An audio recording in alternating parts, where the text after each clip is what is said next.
નમસ્કાર દર્શક મિત્રો, કનેક્ટ ગુજરાતના સીજી એક્સપ્રેસ ન્યૂઝમાં હું જય વ્યાસ આપ સૌનું હાર્દિક સ્વાગત કરું છું। દેશ દુનિયા અને રાજ્યની તમામ ખબરો પર ફટાફટ નજર કરી લઈએ।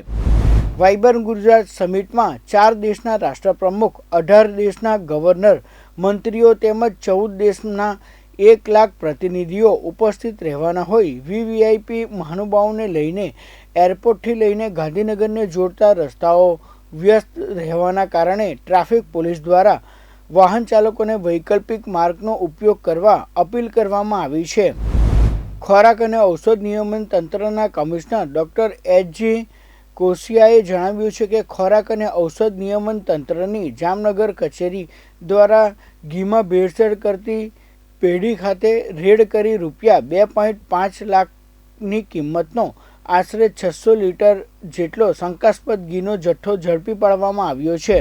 Mumbai Ahmedabad high speed rail corridor project બમણી ગતિ સાથે આગળ વધી રહ્યો છે, ત્યારે 100% જમીન સંપાદન પૂર્ણ થતાનું સત્તાવાર સામે આવ્યું છે। આ પ્રોજેક્ટની વિશિષ્ટતાઓ અંગે વાત કરવામાં આવે તો ગુજરાત અને મહારાષ્ટ્ર માટે તમામ સિવિલ કોન્ટ્રાક્ટરને પુરસ્કૃત કરવામાં આવ્યા છે। સુરતવાસીઓ માટે સૌથી મોટા સમાચાર સામે આવ્યા છે, કારણ કે સુરતમાં મલ્ટી મોડલ ટ્રાન્સપોર્ટેશન હબને રેલવે વિભાગ દ્વારા મંજૂરી આપવામાં આવી છે, જેથી હવે એલિવેટેડ રોડ બનાવવાનો માર્ગ મોકળો બન્યો છે।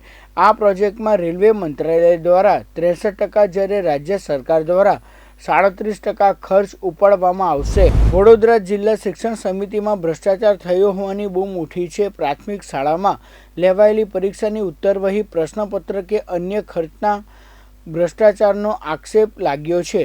જિલ્લા પંચાયતના સભ્ય અને કોંગ્રેસ નેતા અર્જુન પઢિયારે આ ખર્ચને લઈને સવાલો ઉઠાવ્યા છે।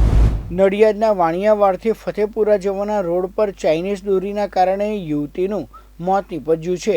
એક્ટિવા પર જતી યુવતીના ગળાના ભાગમાં ચાઇનીઝ દોરી આવતા મોત થયું હતું, જેની ઉંમર 25 વર્ષની હતી। યુવતીનું કમકમાટી ભર્યું મોત નીપજતા પરિવારજનોમાં શોકનું મોજું ફરી વળ્યું છે। ભારતની તાકાતની અવગણના કરવી માલદીવના રાષ્ટ્રપતિ મોહમ્મદ મુઇઝુ સાથે મોંઘી સાબિત થઈ શકે છે। પહેલાથી જ માલદીવના વિપક્ષો ભારત સાથેના સંબંધો માટે ખટાશ માટે ત્યાંની સરકારને ડોસ ઠેરવી રહ્યા છે, અને હવે રાષ્ટ્રપતિ મુઇઝુ સામે અવિશ્વાસ પ્રસ્તાવ લાવવાની તૈયારીઓ ચાલી રહી છે। ભારત અને માલદીવ વચ્ચેના સંબંધો ત્યારે બગડવા લાગ્યા જ્યારે ત્યાંના મંત્રીઓએ વડાપ્રધાન નરેન્દ્ર મોદી વિરુદ્ધ અભદ્ર ભાષાનો ઉપયોગ કર્યો હતો। આ મામલે વિવાદ વધ્યા બાદ ત્યાંની સરકારે વિવાદાસ્પદ નિવેદન આપનારા 3 મંત્રીઓને સસ્પેન્ડ કરી દીધા હતા।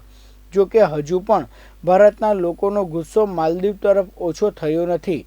દરમિયાન આ સમગ્ર વિવાદમાં ઇઝરાયલ ખુલ્લેઆમ સામે આવ્યું છે। મધ્યપ્રદેશમાં મામા તરીકે જાણીતા શિવરાજસિંહ ચૌહાણના ફરી સીએમ બનવાની અટકળો હતી, પરંતુ તેમને બદલે તદ્દન નવા મનમોહન યાદવને સીએમ બનાવી દેવાતા શિવરાજસિંહ ખૂબ નારાજ થયા હતા, અને ત્યારબાદ અનેકવાર તેમનું દુઃખ સામે આવ્યું છે। ફરી એકવાર શિવરાજસિંહ ચૌહાણે દુઃખભર્યા પોકાર કરતા ગધેડાનું ઉદાહરણ આપ્યું હતું। 22મી જાન્યુઆરીએ અયોધ્યામાં નવા રામ મંદિરમાં ભગવાન રામની પ્રતિમાની સ્થાપના બાદ દર રામનવમીએ મંદિરમાં એક અલૌકિક ઘટના બનવાની છે। રામ મંદિર ટ્રસ્ટ દ્વારા મહાસચિવ ચંપત રાયે આ ઘટનાનો ખુલાસો કર્યો છે। ચંપત રાયે મૂર્તિ વિશે માહિતી આપતા કહ્યું હતું કે ભગવાન શ્રી રામની જે પ્રતિમા મંદિરમાં સ્થાપિત કરવામાં આવશે તે પોતાનામાં ખૂબ જ ખાસ હશે। અભિનેતા સલમાન ખાનના પનવેલના ફાર્મ હાઉસમાં ઘૂસેલા યુવાનો કોણ હતા તેને લઈને મોટો ઘટસ્ફોટ થયો છે।